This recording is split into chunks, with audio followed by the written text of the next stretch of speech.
جال کو لے لیں، دماغ میں شک تھا، حالانکہ حضور میں کوئی شک نہیں۔ ایک دن آ کے کہنے لگا کہ بتائیے میری مٹھی میں کیا ہے؟ تو نبی پاک صلی اللہ تعالی علیہ وسلم نے فرمایا اگر میں نے بتا دیا، کہنے لگا اگر آپ نے بتا دیا تو میں کلمہ پڑھ لوں گا۔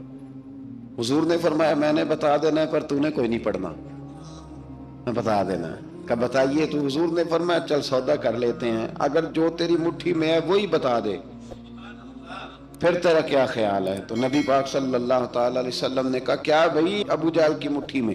تو اس کی مٹھی میں کنکر تھے، کنکروں نے کلمہ پڑھنا شروع کر دیا۔ جب کنکروں نے کلمہ پڑھا، پتھر تھے وہ، انہوں نے کلمہ پڑھا، ابو جہل نے وہ کنکر زمین پہ پھینکے کہنے لگا اوہو تیرا جادو تو پتھروں پہاڑوں پہ بھی چلتا ہے۔ اب جملہ کہنے لگا ہوں سمجھ لینا، ابو جہل گوشت کا آدمی تھا، کنکر پتھر تھے، پتھر کلمہ پڑھ گئے۔ گوشت پوشت کا آدمی تھا پر کلمہ، کیونکہ یہاں کیا تھا؟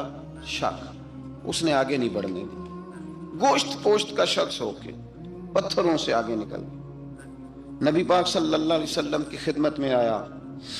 بلکہ وہ جو یہودی والی روایت ہے اس کے پس منظر میں بھی بعض محدثین نے لکھا ہے، اس کو بھی اسی نے بھیجا، کہنے لگا جاؤ نبی پاک سے جا کے کہو اگر وہ درخت آپ کا کلمہ پڑھے تو میں بھی پڑھ لوں گا۔ درخت، اب درخت ہوتے تو جاندار ہیں پر کلمے تو کوئی نہیں نہ پڑھتے۔ درخت سے بھی تو انسانوں سے کلمہ پڑھنے کی بات، اگر درخت پڑھے تو میں پڑھ لوں گا۔ نبی پاک صلی اللہ علیہ وسلم دور بیٹھے تھے، درخت دور تھا، اور امام سیوطی علیہ رحمہ نے لکھا ہے درخت بھی کیکر کا تھا۔ نبی پاک صلی اللہ علیہ وسلم نے فرمایا اس یہودی سے کہ تو جا کے درخت کو کہہ کہ تجھے نبی پاک بلاتے ہیں۔ فرمایا میں گیا تو پھر تم نے کہنا جادو کر کے بلایا ہے۔ احتیاط بھی کی، ہر چیز آنکھوں کے سامنے رکھی، تو جا کے کہہ کہ تجھے بلاتے ہیں۔ وہ بندہ گیا، جا کے کہنے لگا، اور امام سیوطی نے اس کو لکھا ہے، کہنے لگے اس نے نبی پاک کا نام بھی نہیں لیا، کیونکہ ابو جہل اینڈ کمپنی کو پتا تھا کہ مصطفیٰ کے نام میں بھی بڑی برکت، خالی نام بھی نہیں لیا۔ کہنے لگا درخت وہ جو سامنے بیٹھے ہیں نا وہ تجھے بلا رہے، نام نہیں لیا حضور کا، وہ جو سامنے بیٹھے ہیں نا جاءت لدعوتہ الاشجار ساجدۃ۔ امام بوصیری کہتے ہیں درخت آیا اور سجدہ کرتا ہوا، زمین چیرتا ہوا آیا۔ کس طرح آیا؟ پہلے آگے جھکا، پھر پیچھے جھکا، دائیں جھکا، بائیں جھکا۔ یہاں بھی لکھنے والوں نے لکھا ہے کہ وہ نہ درخت اپنی جڑیں اکھیڑ رہا تھا، جب چلنا تھا نا اس نے حضور کی طرف آنا تھا تو آگے دائیں بائیں ہوا، جڑیں اکھیڑ رہا تھا۔